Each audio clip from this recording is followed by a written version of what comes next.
And welcome back. After 3 unsuccessful attempts at running for president before becoming the 46th president of the United States, President Joe Biden sure seems like he had a full checklist of items to accomplish in his first weeks in office. According to Fox News, and this was as of January 29th, President Biden has signed 40 executive orders, which have run the panoply of addressing global warming, illegal immigration, and even looking at our military to see whether or not they should be given a loyalty oath. Mark, is this any way to run a government, considering the Democratic Party controls both houses of Congress as well as the White House?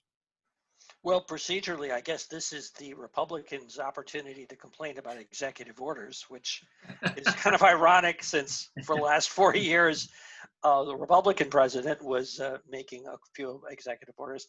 This is part of the process while, and they're not laws, they're reversible. And so many of the orders that Biden has signed have been orders that reverse things that Trump did, some of which are things that Trump did to reverse orders from the Obama administration.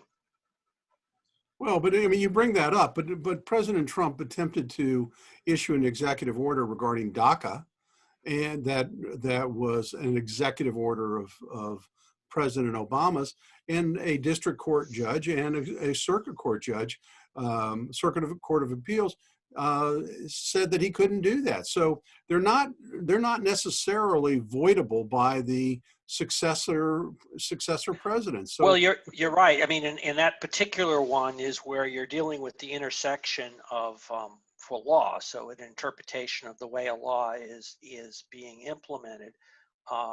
You're in a frankly gray area as to whether or not an executive order can trump an actual statute.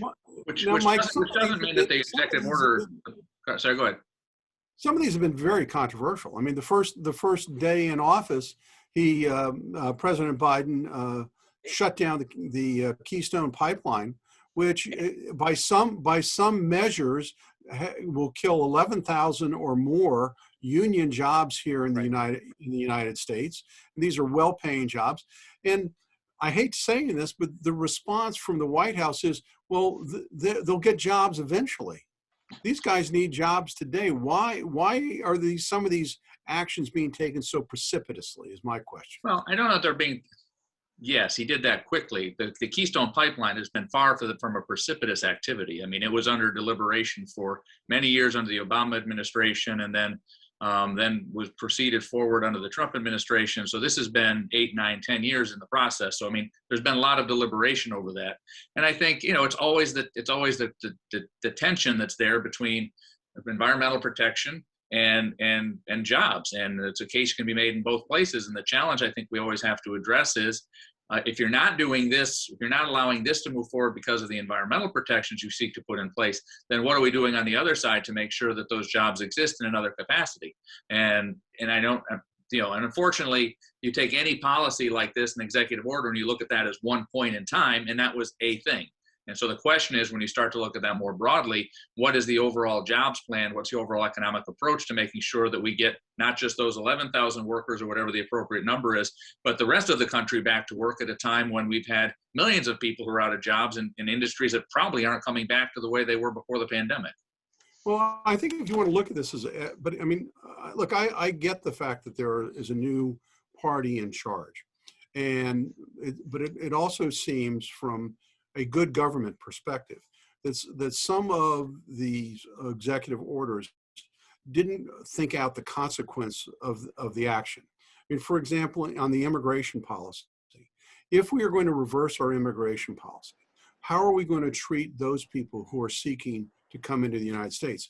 We're in the middle of a health pandemic, and and the idea that we are going to admit people in based on limited claims and veracity of needing sanctuary and asylum without testing whether or not they have diseases, and it seems like we're introducing dangers into our own community. No, I think that there are always challenges, especially the immigration policy. We talk about immigration policy. The fact that we're doing these, whether it was President Obama, President Trump, or President Biden, are issuing these executive orders that relate to immigration policy, is clearly a failing of our policy making, our legal making body, that Congress, because we have yet to pass a meaningful piece of legislation that addresses immigration. And as a result of that, we're left to trying to do this through executive orders, which I think everyone recognizes is a bad way to address. You just can't address the comprehensive nature of something like immigration through executive orders. And Congress has to undertake real meaningful immigration reform and actually have this debate. We can't keep kicking this can down the road. It impacts too many people's lives. And I think I think that's a great point, because I think if you look at what divides us as a country, there is a huge division, particularly with over immigration policies. Mm-hmm. And one of the driving forces is a need to have some kind of rational plan that both parties can agree on. It's not that the parties are anti-immigrant, I don't think. The parties want a reasonable plan as to how it's going to be administered. In the past, immigration policy has sort of based on some, opening up has been balanced with stronger enforcement mechanisms. So the last major immigration haul in the 80s was what introduced the employer sanctions, and the expectation was that employment verification and then the requirements not to hire illegals would be enough to provide a disincentive. That did not work out. So a new piece of legislation, again, the trade-off is you got to have stronger enforcement that those people who are not entitled to be in the United States, won't be here. And that's been a bridge too far. I mean, that's been one of the challenges for those folks who have wanted a more lenient policy, if you will, is unwilling to accept that. And I suspect too, one of the challenges is when you begin to define who's not entitled to be here, you may find some real division on the part of folks who are support immigration reform or leniency, who really won't accept some of those trade-offs. And the reality is, I mean, I chair the board of Montgomery College, and you see the impact on the lives of real people every day who live in this state of limbo because they're never sure what executive order is going to be enforced, what's going to be rescinded, and they don't have any permanent status. Oftentimes they were brought here at a very young age, and they're continuing to try and pursue some direction, and they're just kind of out there hoping a good thing happens or a bad thing doesn't happen. And the reality is that we have to put some policies in place at the very least that begin to address the lives of those folks who are currently here and have been here for 10, 12, 15, 20 years. And executive orders have a limit because of the law, where there's only so much that they can do in terms of providing a path to citizenship. They basically can stop enforcement efforts, but they can't provide for sort of additional entitlements. We only have a minute left in this topic, so we really don't have the time to explore what's going on down at the Congress in the second impeachment trial of Donald Trump. I know that there are many that feel that this is vindictive in the part of Democrats, and then on the other hand, there are people who are totally outraged by the events that occurred on January 6th.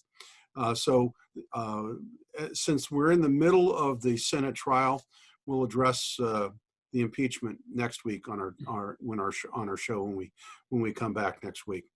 Now we have to just take a break here. Time for parting shots. Stay tuned. When we come back, the most exciting, well thought out part of our program is coming to you in 30 seconds. Stay tuned.